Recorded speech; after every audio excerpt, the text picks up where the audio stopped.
Este es un mensaje del pastor John MacArthur, traducido y predicado en español para el mundo de habla hispana. Esta noche vamos a ver Colosenses capítulo 2, versículos 8 al 10 en nuestro estudio. Colosenses capítulo 2, versículos 8 al 10.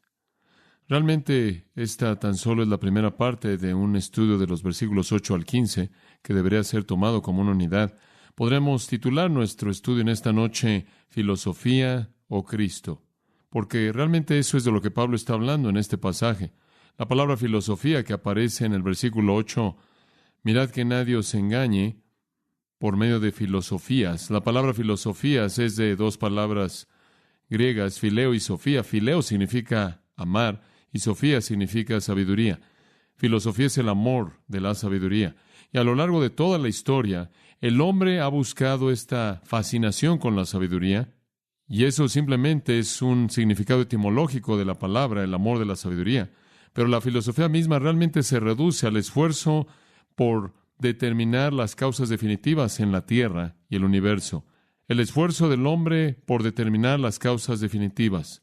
A lo largo de toda la historia del mundo, el hombre ha buscado un entendimiento de lo que causó lo que es, y por qué es lo que es y a dónde va, y cuál es su intención y propósito. El hombre ha buscado explicar las razones de la existencia, el propósito de la vida, todos los fenómenos del universo. Realmente un gran misterio que el hombre ha tratado de resolver. Han habido muchas soluciones que se han ofrecido por muchos filósofos diferentes. Han habido decenas de miles de filósofos y una filosofía diferente para cada uno de ellos, como también millones de filosofías inventadas junto con filósofos. Toda persona tiene su propia explicación del universo. Recuerdo cuando estuve en la universidad, una de las experiencias más frustrantes y deprimentes que jamás tuve fue tomar un curso de filosofía europea. Nunca olvidaré el curso debido a un alumno en particular que simplemente le encantaba la filosofía, la amaba. Él era una persona muy interesante. Él no podía deletrear nada. Él tenía algún tipo de disfunción en lo que veía traducido a sus patrones de pensamiento y todo lo invertía, lo torcía, lo colocaba de cabeza. Y él no podía deletrear nada, nada. Ni el perro, el gato, pero nada. Gato salía al revés. Otga. Fue una situación increíble.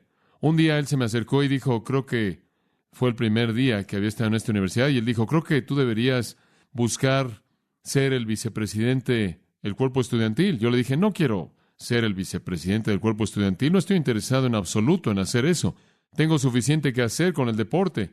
Si quiero acabar la universidad y quiero tener algo de estudio, no puedo hacer eso. Bueno, él dijo, yo lo voy a hacer por ti de cualquier manera, yo voy a estar a cargo de tu campaña. Y entonces él procedió a desarrollar una campaña entera para mí por todo el campus, y ni siquiera ni una vez en todos los letreros que él colocó, mi nombre estuvo deletreado de manera correcta. Y como resultado de eso, de manera natural, gané por mucho. Fue lo más simpático que ocurrió en el campus durante el año entero. Entonces, terminé el año siguiente siendo el vicepresidente del cuerpo estudiantil, realmente en contra de mi voluntad.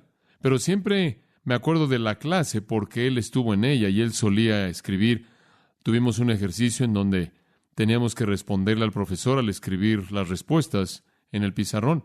Y él escribía estas respuestas totalmente incoherentes, y yo solía pensar, eso para mí es el retrato definitivo de la filosofía. Nada de eso tuvo sentido en absoluto. Y debo apresurarme a decir que él terminó con una A y yo con una B de calificación. Creo que yo terminé con una B debido a mi actitud más que cualquier otra cosa. Pero fue muy frustrante estudiar la filosofía debido al hecho de que fue un ejercicio en la frustración de una mente degenerada, tratando de determinar la verdad definitiva sin la ayuda de Dios. Y algunas de las soluciones que la gente inventó eran absolutamente increíbles. Y no hubo ni dos de ellos que estuvieran de acuerdo. La mayoría de los filósofos niegan la existencia de Dios. Aquellos filósofos que dan lugar a la existencia de Dios normalmente dan lugar a su existencia solo como una causa general. Quizás de una manera deísta, que de alguna manera allá atrás, en algún punto, algunas veces Dios en cierta manera echó a andar todo, Pero la mayoría de ellos niegan la existencia de Dios en su totalidad y tratan de explicar todo en el universo en términos de sus propios patrones de pensamiento racional, realmente sin esperanza. Primera de Corintios, capítulo 2, versículo 9, cosas que ojo no vio. Usted no puede descubrir la verdad de manera empírica, ni oído yo, ni han entrado en el corazón de hombre. Usted no puede descubrir la verdad mediante el racionalismo. Son las cosas que Dios ha preparado para los que le aman. Pero Dios nos las reveló por su Espíritu. El Espíritu es el que escudriña las cosas profundas de Dios. La ciencia, eso es empiricismo. La filosofía, eso es racionalismo. Según 1 Corintios 2:9, ninguna de ellas jamás descubrirá la verdad definitiva. No es sorprendente que Bertrand Russell, al final de su vida, a sus 90 años de edad, la gran mayoría de su vida, por lo menos 70 de esos años, pasados como filósofo, sus últimas palabras fueron: la filosofía ha probado ser un desperdicio para mí. Ese es un desperdicio largo, 90 años. Thomas Hobbes, el filósofo ateo famoso inglés, quien promovió la psicología materialista y lo que es llamado la moralidad utilitaria, cuando él se acercaba a su muerte, él dijo esto: estoy a punto de dar un salto a la oscuridad. Me dará gusto encontrar un agujero para salir de este mundo. Fin de la cita. David Hume, el filósofo deísta escocés, fue un hombre inmoral en todo sentido de la palabra, totalmente indecente, completamente deshonesto. Sus biógrafos nos dicen que él fue un maestro de inmoralidad, un negador de Dios. Y su muerte fue tan trágica que los que estuvieron ahí en su muerte dijeron que él agonizó hasta el punto de que él sacudió la cama entera y demandó que las velas estuvieran encendidas toda la noche y que nunca fuera dejado solo ni por un momento, y sus labios estuvieron llenos de maldiciones y remordimiento hasta que murió. Así es con los filósofos, y así es con la gente que quieren eliminar a Dios y después en sus propias mentes, mediante su propio esfuerzo humano, intentar descubrir la verdad. Ahora, la ciudad de Colosas tuvo sus filósofos. La ciudad de Colosas tuvo a sus Hobbes, a sus Humes, a sus otros filósofos, como toda sociedad los tiene, famosos y no famosos. Y la pequeña asamblea de creyentes, la iglesia en Colosas, estaba en peligro de ser capturada por ellos, de ser infiltrada por ellos, de ser engañada por ellos. Ahora, recuerde algo del trasfondo acerca de Colosas. Era una pequeña ciudad en medio del valle de Lica. El valle de Lica fue nombrado así por el río Lica. Estaba aproximadamente a más de 100 kilómetros de Éfeso, ubicada en Asia Menor, y en ese hermoso y pequeño valle habían 3 ciudades: Colosas, Hierópolis y la más famosa, debido a la indicación en Apocalipsis, la ciudad de la Odisea. Esas 3 pequeñas ciudades ocupaban ese territorio. Ahora, una de esas 3, la ciudad de Colosas, tenía una iglesia. Hasta donde sabemos, también la Odisea tuvo una, y quizás también Hierópolis. Pero era una ciudad pagana típica, porque estaba ocupada por griegos, romanos y una población de gente judía que había dejado su tierra. Ahora, Pablo había estado en Éfeso durante 3 años. Durante el tiempo en el que él estuvo en Éfeso, él fue un instrumento vital al fundar la iglesia en Éfeso y las otras iglesias en Asia Menor. Y todas esas iglesias mencionadas en Apocalipsis 2 y 3 están en Asia Menor, y es muy probable que todas ellas fueron fundadas durante ese periodo de 3 años, como también otras iglesias, esto es Colosas. Y lo que probablemente sucedió es que mientras que Pablo estuvo ministrando en Éfeso, un hombre llegó ahí llamado Epafras. Y Epafras fue ganado a Jesucristo bajo el ministerio del apóstol Pablo. Él es mencionado en el capítulo 4, versículo 12. Él fue ganado a Cristo por el apóstol Pablo, y él regresó a Colosas y se convirtió en el fundador de la asamblea colosense. Ahora, 6 años han pasado desde que la iglesia en Colosas comenzó. Pablo ha terminado sus 3 años en Éfeso. Después de eso, él pasó un invierno en Grecia, desde donde él escribió quizás Romanos y Corintios. Después él regresó a Jerusalén. Cuando él llegó ahí con su ofrenda para entregarla a los santos pobres en Jerusalén, resultó que él fue arrestado. Él fue entonces llevado a Cesarea y él fue dejado en la prisión ahí. Cuando su encarcelamiento terminó, él fue traído a Roma para esperar su juicio. Eso fue lo que sucedió durante esos 6 años. Y retomamos la historia hasta ahora, Y conforme él ha estado en Roma esperando su juicio, Epafras lo visita en Romanos y Epafras descarga su corazón acerca de la situación colosense y Pablo lo envía de regreso con esta carta para tratar de ayudarlo a corregir las cosas. Ahora, básicamente lo que Epafras le dijo fue primordialmente bueno, porque realmente no hay ninguna situación seria, crítica que se está llevando a cabo en la congregación. Más bien hay advertencia, no sea que eso ocurra.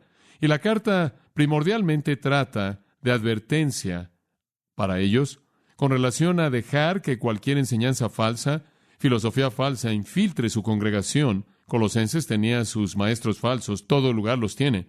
Tuvo sus filósofos con su sabiduría humana, tocando a la puerta de la iglesia, listos para entrar y apoderarse del control, y Pablo simplemente les advierte de ello. Ahora, esto siempre debe ser esperado, que la iglesia en toda ciudad, en toda cultura, en todo país, en todo siglo, tendrá que pelear por aferrarse a su pureza doctrinal, tendrá que pelear para proteger su equilibrio espiritual, tendrá que defenderse a sí misma en contra de la gente que promueve el error y mantener la verdad siempre, porque Satanás siempre se esforzará por derribar a la iglesia, por llevarla a nivel de la falsa doctrina. Esa es la gran preocupación de Pablo y ese se convierte en el corazón de la carta a los colosenses. Ahora, conforme llegamos al capítulo 2, versículo 8, llegamos a lo que francamente es la carta de la epístola. Esta es la carta de la epístola. Realmente, desde el capítulo 2, versículo 8 hasta el versículo 23, esa sección aquí, Pablo da el mensaje primordial de esta carta a los colosenses. Porque aquí él enfrenta directamente la enseñanza falsa que está en la frontera de la iglesia, que posiblemente está amenazando la iglesia en Colosas. Ahora, simplemente para darle un panorama del libro, Pablo ya ha confirmado la verdad con relación a Cristo en la gran sección doctrinal. Capítulo 1, versículo 15 hasta el capítulo 2, versículo 7. Esta es la sección doctrinal. Presenta la gran doctrina de Jesucristo y la salvación. Los primeros 14 versículos son la introducción. La gran sección doctrinal va desde el 1.15 hasta el 2.7. La sección práctica va desde el 3.1, capítulo 3, versículo 1, y él entra a lo práctico hasta el final, capítulo 4, realmente versículo 6, y después palabras personales para cerrar. Entonces, usted tiene una sección doctrinal al principio, esto es, hablando de Cristo y aclarando quién es Él y lo que es la salvación.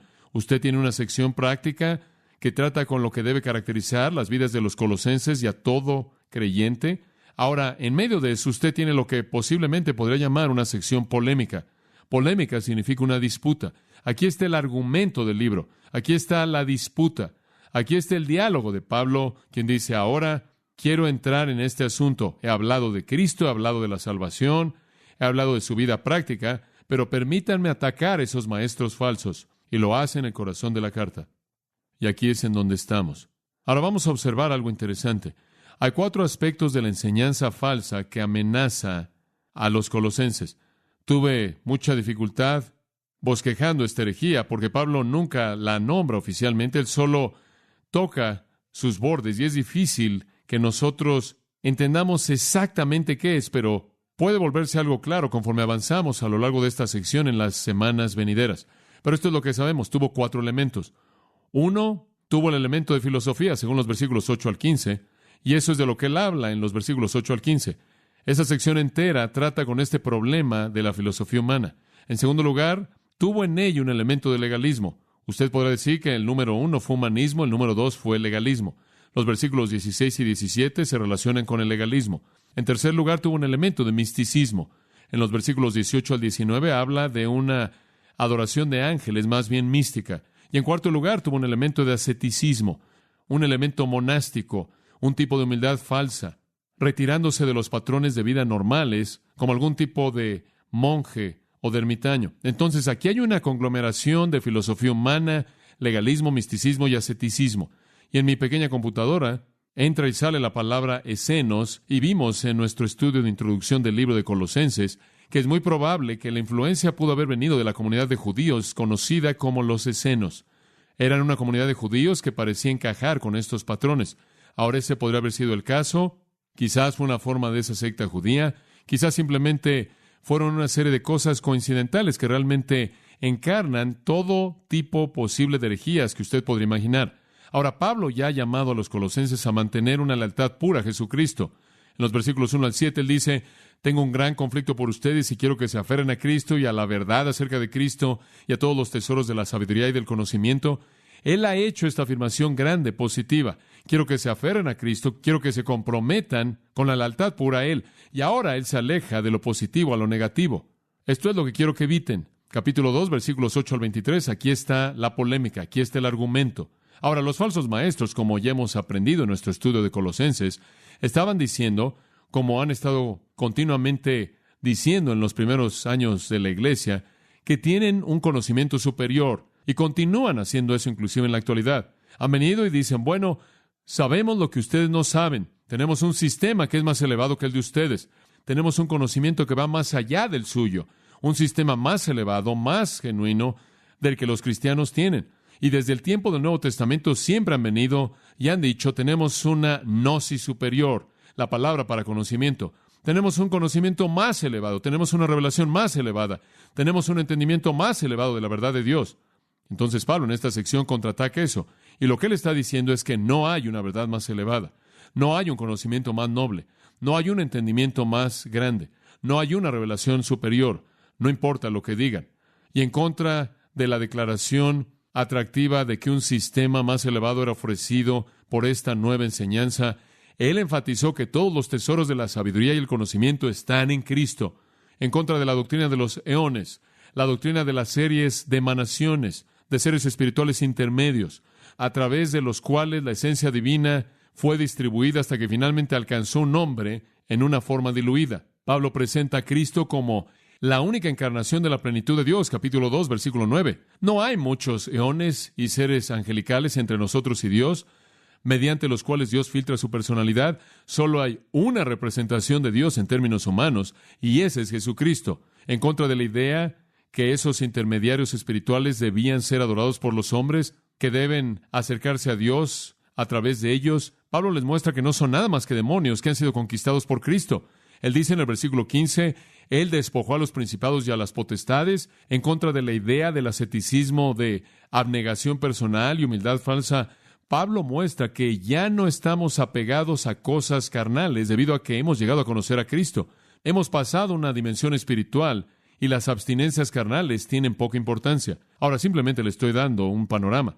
Creo que es importante que nosotros veamos aquí un ejemplo excelente de cómo es que usted enfrenta la herejía. Y conforme usted ve lo que Pablo está haciendo aquí, él está atacando estas 4 áreas de herejía, todas dirigidas en contra de la asamblea colosense. Vengan o no en una o múltiples formas, no estamos seguros. Pero notará que no es cuestión de una denuncia amarga de la herejía. Él no nombra la herejía y después la despedaza parte por parte. Él no hace eso. No es una discusión detallada de la enseñanza falsa. No es una confrontación abierta contra la herejía. Lo que él hace a lo largo de esto, conforme enfrenta la herejía, es afirmar positivamente la verdad. Él simplemente afirma positivamente la verdad, una y otra y otra y otra vez. Un comentarista dice esto: él ahora llega al corazón mismo de su carta. El apóstol permanece de manera tan elocuente en la deidad de Cristo y la dignidad y el hecho de que los creyentes están completos, al grado que el lector se queda con algo de incertidumbre, sin saber exactamente cuál fue el sistema de error contra el que los colosenses debían estar en guardia. Fin de la cita. Y creo que el punto es obvio. Si usted conoce la verdad, cualquier sistema de error va a colapsarse frente a la verdad. Entonces es vital que Pablo presente la verdad. Ahora, estas 4 cosas que Pablo va a estar tratando, filosofía, legalismo, asceticismo y misticismo, pero únicamente para esta noche comenzaremos a ver, y esa es la filosofía. Ahora, conforme vemos los versículos 8 al 15, y de hecho solo vamos a llegar hasta el 10 hoy, del 8 al 10, vemos un contraste simple. Permítame tan solo darle 2 puntos y vamos a verlo simplemente. Cautivado por la filosofía en contraste a completo en Cristo. Y esta es la historia de todo hombre, porque todo hombre o está cautivado por la filosofía humana o está completo en Cristo. Eso es todo, bastante simple. Un hombre o se vuelve una víctima de la sabiduría humana, la razón humana, la lógica humana, o se vuelve completo en Cristo. Esa es la decisión de todo ser humano. Usted escogerá la sabiduría del hombre o la de Dios. En primer lugar, observe el versículo 8. Cautivado por la filosofía. Veamos lo que sucede. Mirad que nadie os engañe por medio de filosofías y huecas sutilezas según las tradiciones de los hombres, conforme a los rudimentos del mundo, y no según Cristo. Ahora, Pablo les está advirtiendo, y él esencialmente está diciendo esto: cuidado, no sea que aquellos de ustedes que fueron rescatados del dominio de las tinieblas y ya han sido trasladados al reino del Hijo del amor de Dios, sean llevados como cautivos y esclavizados otra vez. Es parecido a Gálatas 5. No os enredéis de nuevo en el yugo de esclavitud. Para la libertad Cristo os ha liberado. No se vuelvan a enredar en el yugo de la esclavitud. No regresen a un sistema humano anterior, legalismo en Gálatas. Aquí, no regresen a un sistema humano anterior, filosofía humana o sabiduría. Entonces la advertencia nos es presentada mediante un llamado a la vigilancia. En su tiempo presente, continuamente estén alertas. Estar constantemente alerta, no sea que seamos engañados. Estén continuamente alertas. Nunca bajen la guardia. La iglesia siempre está bajo ataque por parte de los falsos maestros. Nuestro Señor nos advirtió, regresando a Mateo 7, versículo 15, guardaos de los falsos profetas que vienen a vosotros vestidos de ovejas, pero por dentro son lobos rapaces. Mateo 16, versículo 6, Jesús dice, guardaos de la levadura de los fariseos. La levadura de los fariseos, ¿qué es eso? Legalismo. Cuidado con esas filosofías falsas. Pablo también advirtió en el capítulo 20 de Hechos, versículo 29, hablando a aquellos que son los ancianos efesios, porque yo sé esto, que después de mi partida, lobos rapaces entrarán en medio de vosotros y no perdonarán al rebaño, y de vosotros mismos se levantarán hombres que hablarán cosas perversas para arrastrar discípulos tras sí. Por tanto, cuidado. El apóstol Pablo en Filipenses 3:2, guardaos de los perros, guardaos de los malos obreros, guardaos de la circuncisión, el grupo de la mutilación, aquellos que quieren circuncidar.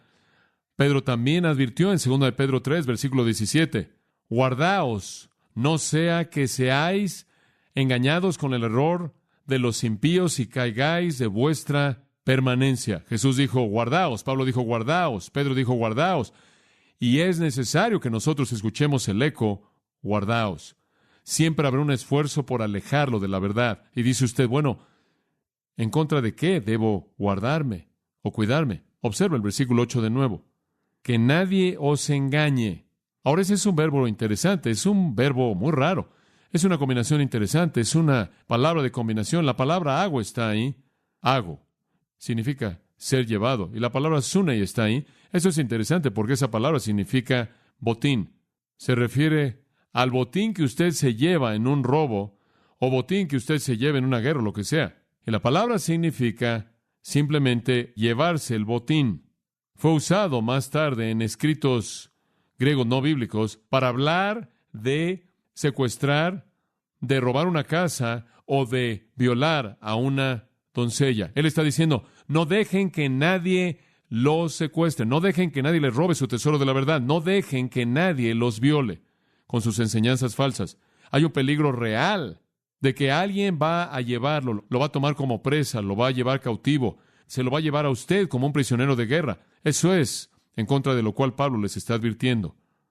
Mirad, en 2 Timoteo 3:6, en los postreros días dice, habrán aquellos que se meten en las casas y se llevan cautivas a las mujercillas cargadas de pecados, arrastradas por varias concupiscencias. Misma idea exactamente, llevarse a alguien cautivo.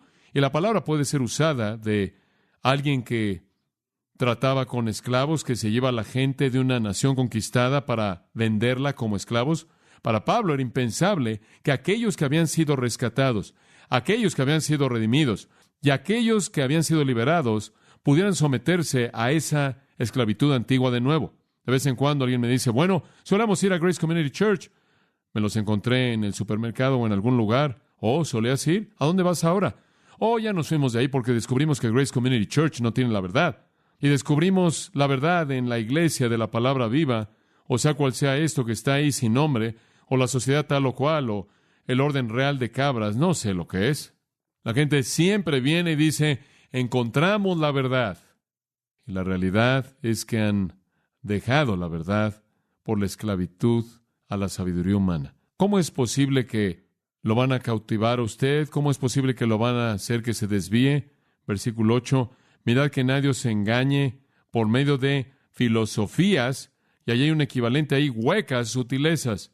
La filosofía es equivalente a las huecas sutilezas.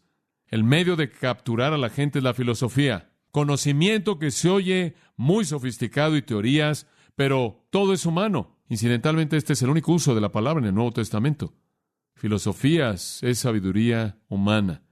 Sabiduría humana que se oye como si fuera divina.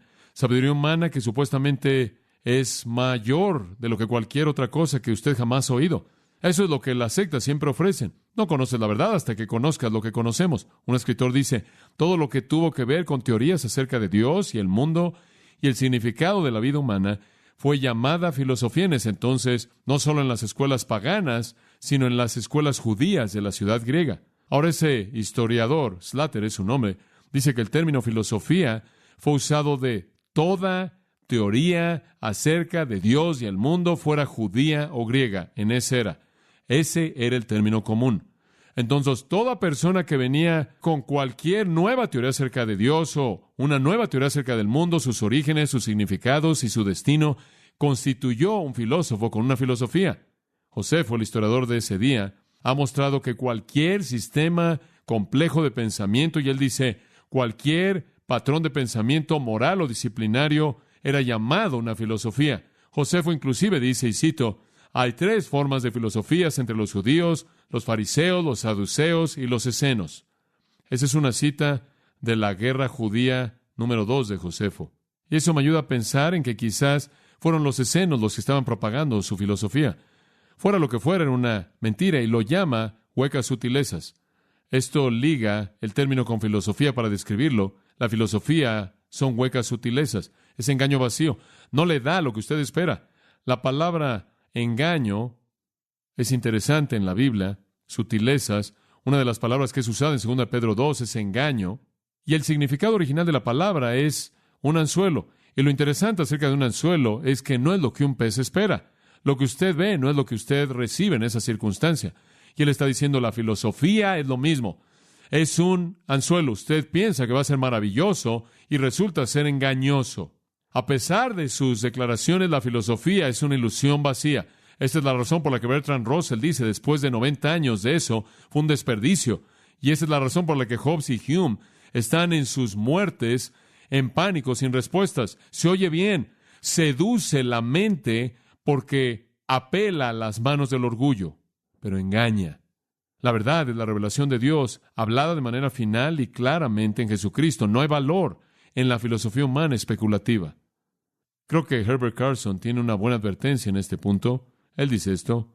Esto no significa que él debe venir con una fe ciega que no razona, pero significa que en lugar de traer presuposiciones filosóficas que van a colorear su estudio de las Escrituras y van a llenarlo de prejuicios en su interpretación, un hombre viene como uno consciente de lo finito que es su intelecto y consciente de que su mente también está afectada por su naturaleza pecaminosa, y de esta manera está dispuesto a ser enseñado por el Espíritu Santo y reconoce que es la palabra de Dios en lugar de que es su propia razón quien es el árbitro final de la verdad. Entonces Pablo dice, guardaos, cuidado con la filosofía, cuidado con el modo humano, la teoría humana acerca de Dios, acerca del mundo, de lo que sea. Apégate a la Biblia. ¿De dónde vienen las filosofías humanas? Bueno, él le da 2 fuentes en el versículo 8. Filosofía y huecas sutilezas, según las tradiciones de los hombres. Esa es la fuente número 1. Fuente número 2, conforme a los rudimentos del mundo y no según Cristo. 2 fuentes inadecuadas. Número 1, la tradición. Siempre ha sido el caso. La gente siempre la ha creído. ¿Sabe lo que eso hace? Eso simplemente perpetúa patrones de pensamiento humanos depravados, inadecuados. La tradición no significa nada. Simplemente porque es transmitida no significa que es verdad. Si usted tiene error para comenzar y lo transmite a alguien más, no lo hace mejor que cuando comenzó. Aquí le está diciendo, la filosofía viene conforme a la tradición de los hombres. Una de las cosas que me parecen tan interesantes, y realmente no tenemos el tiempo para desarrollar esto, cuando usted estudia la filosofía, casi todos los filósofos edifican sobre otros filósofos. Hay una secuencia increíble que fluye a lo largo de la historia de la filosofía. Y un hombre llega a este punto, el siguiente corta un poco de su filosofía y la desarrolla, y el siguiente hombre, y entonces lo que usted tiene en la actualidad, en la filosofía, puede remontarse y casi toda la filosofía encuentra sus raíces en Aristóteles y Platón. Todo es simplemente un cambio y variación en el flujo de la tradición del hombre. Los errores son perpetuados. Perpetuados, perpetuados, perpetuados. Observe el judaísmo. Para cuando Jesús llegó a la tierra, los judíos habían edificado una monstruosidad de filosofía tal, un desastre tal de sabiduría humana, que no podían ya identificar cuáles eran las tradiciones de los hombres y cuál era la palabra de Dios. Marcos 7, versículo 5. Los fariseos y los escribas le preguntaron, ¿por qué tus discípulos no andan según la tradición de los ancianos? Ellos habían desarrollado este sistema sofisticado en base a la tradición en su totalidad. En el versículo 8 Jesús dice, haciendo a un lado el mandamiento de Dios, ustedes se aferran a la tradición de los hombres. Y versículo 9, bien rechazan ustedes el mandamiento de Dios para guardar su tradición. No hay nada honorable en la tradición, no hay nada sagrado en la tradición, simplemente es ignorancia humana perpetuada. Entonces los judíos tuvieron sus tradiciones, los gentiles tuvieron tradiciones, ¿sabía eso? Transmitieron sus mismas filosofías antiguas. 1 Pedro, porque ustedes no fueron redimidos con cosas corruptibles como oro y plata, de su vana manera de vivir recibida por las tradiciones de vuestros padres. Todos somos victimizados por ella. Todos somos victimizados al transmitir el error. Yo veo a mi pequeño niño que se va a la escuela y llega a casa y dice, oye papá, realmente no venimos de los monos, ¿verdad? Y yo le digo, no venimos de los monos. Pero todo el mundo dice que venimos de los monos y el libro dice que venimos de los monos. Y le pregunté a la maestra, ¿por qué todo el mundo dice que venimos de los monos? Y ella dijo, porque eso es lo que los científicos siempre han creído. Yo dije, bueno, esa es una buena prueba de que no importa cuán inteligente seas, sin Dios y su revelación, nunca te alejas del error para llegar a la verdad. ¿No es cierto? Entonces, ¿de dónde viene esta filosofía? Viene de todas las filosofías antes de ella. Simplemente perpetúa lo mismo. Segunda fuente, rudimentos del mundo. Bueno, ese no es un término fácil de entender.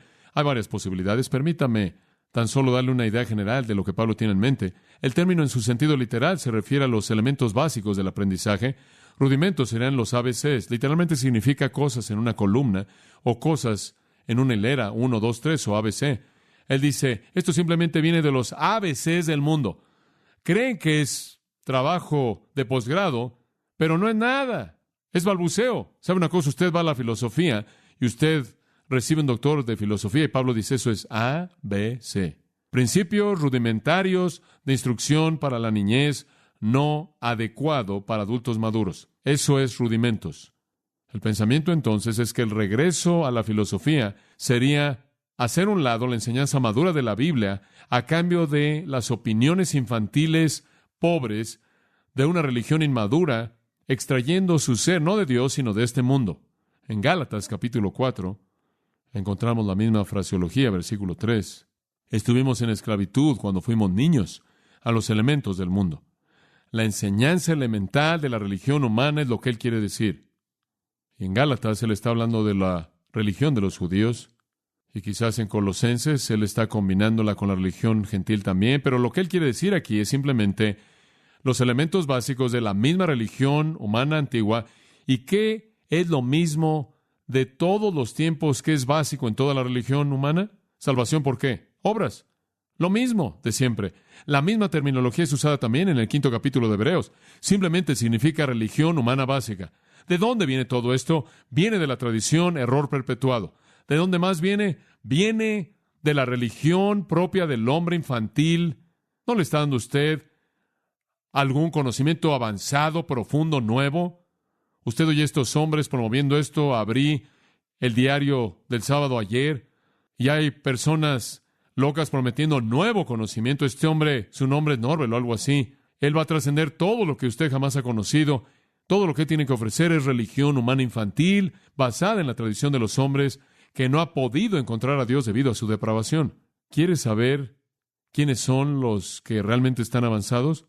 Observe a su alrededor. Se está sentando con ellos. La gente que conoce la palabra de Dios. La palabra también, y es un pensamiento interesante, Colosenses 2 de nuevo, la palabra rudimentos del mundo tiene un segundo significado posible en el mundo antiguo, y creo que el que le acabo de dar probablemente es el que Pablo tenía primordialmente en mente, pero es posible que la referencia podría ser ampliada para incluir esto. Eso era lo que se refería a espíritus elementales, seres espirituales. Especialmente la gente del día estaba ligada en asociar espíritus con las estrellas y los planetas. Eso es astrología, y estaban muy metidos en eso. Y es sorprendente en la actualidad que la gente cree que tiene algo totalmente nuevo, la astrología. Eso no es nuevo. Esos son los mismos rudimentos antiguos del mundo. ¿Sabía usted que Julio César fue un experto en la astrología y gobernaba su vida entera por lo que las estrellas le decían? ¿Sabía usted que Alejandro el Grande hizo lo mismo? Creyentes devotos, ambos, en la influencia de las estrellas. La gente que creía en este tipo de cosas, los espíritus elementales conectados con los planetas, estaban cautivos por un tipo rígido de determinismo que estaba establecido por las estrellas, y la influencia de estos espíritus a través de estas estrellas dominaba sus vidas. Y solían decir que solo había una manera de escapar. Usted era absolutamente un prisionero de las estrellas y los espíritus de las estrellas, a menos de que conociera las contraseñas correctas y la fórmula correcta, y entonces podía escapar del fatalismo que estaba incorporado en las estrellas. Usted tenía que tener, decían ellos, un conocimiento secreto, una enseñanza secreta. Y vinieron los falsos maestros y dijeron, tenemos la enseñanza secreta que puede aliviarlo del determinismo fatalista de las estrellas. Jesucristo no los puede salvar de los espíritus en las estrellas y los planetas. Tenemos la información secreta para eso. Y algunas de las personas en la iglesia colosense probablemente habían estado en ese tipo de sistema, y cuando fueron salvados de él, todavía tenían pensamientos que permanecían ahí en su mente acerca del sistema, y la tentación pudo haber estado ahí para que dijeran, bueno, ¿qué tal si están bien? Pero Pablo les advierte y nos advierte estar continuamente alerta contra estas verdades falsas, y estas cosas simplemente son tradiciones humanas, simplemente es ignorancia perpetuada, es infantil, religión humana inadecuada del pasado siendo revivida. Y no es nada más, tenemos a Cristo, Dios es suficiente. Y eso lo lleva a un segundo punto, completo en Cristo. Él dice al final del versículo 8, no según Cristo. Y después él cambia de velocidad y dice, porque en él habita corporalmente toda la plenitud de la deidad. Y vosotros estáis completos en él, que es la cabeza de todo principado y potestad. Usted no necesita ser cautivado por la filosofía. Usted puede estar completo en Cristo. Usted puede desechar toda la filosofía humana. Usted puede desechar todas las religiones tradicionales del mundo. Usted puede desechar todas las formas y teorías hechas por los hombres, porque solo en él mora la plenitud de la deidad corporalmente, y vosotros estáis completos en él. La palabra habita en el versículo 9, en él habita. Tiempo presente continuo, todavía habita. Jesucristo todavía es la plenitud de la deidad. La palabra deidad, incidentalmente, es la palabra para la esencia de la deidad. Todavía Él es la deidad. Él todavía es la plenitud de la deidad, tal como lo fue en el capítulo 1, versículo 19. Él no ha cambiado, por cuanto agradó al Padre que en Él habitase toda la plenitud. La palabra pleroma, la plenitud de Dios, mora corporalmente. El que en Belén adoptó una naturaleza humana está en el cielo ahora y todavía retiene su humanidad y la retendrá a lo largo de todas las edades de la eternidad. Yo creo que el versículo 9 puede ser la más grande afirmación de la deidad de Jesucristo en todas las epístolas. En él, modificando a Cristo en el versículo 8, habita continuamente, no va y viene como los gnósticos enseñaban, toda la pleroma, la plenitud de la deidad en un cuerpo. No sé cómo es que usted puede negarlo. Un hombre aquí con cabellos raros viene y dice, Cristo no es Dios. ¿Qué va a hacer usted con eso? Y el resultado de esa realidad para nosotros, usted no necesita la filosofía. ¿Por qué? Porque el versículo 10 dice, si Él es todo lo que hay de Dios, entonces están completos. ¿En dónde? En Él. Aquel que es la cabeza de los otros seres espirituales, de todos los seres angelicales, llamados principados y potestades. Su plenitud, amados, nos es impartida. No sé si usted puede entender eso. Permítame ver si le puedo ayudar. Los mismos términos son usados. Él es la pleroma de Dios y somos la pleroma en Él. Dios literalmente se pasa a sí mismo a nosotros a través de Cristo. Ustedes están completos en Él. Ese es un tiempo perfecto. Hemos sido completados en Él con resultados eternos. Cuando usted piensa en la caída del hombre, cuando usted piensa en lo que pasó, es bastante triste. Cuando el hombre cayó, él cayó en un estado triste de estar incompleto. Un hombre incrédulo está espiritualmente incompleto porque él está totalmente fuera de comunión. Él es moralmente incompleto porque él no tiene un estándar de conducta y si lo tuviera, él no podría vivir al nivel de ese estándar. Él está mentalmente incompleto porque él es incapaz de conocer la verdad. Entonces usted tiene un hombre espiritualmente, moralmente, mentalmente incompleto. Y Jesucristo entra a la escena y Pablo simplemente dice, y vosotros estáis completos en Él. Segunda de Pedro 1:4, Pedro dice que se han convertido en participantes de la naturaleza divina. Piensen en esto. Usted se ha convertido en un participante de la naturaleza divina.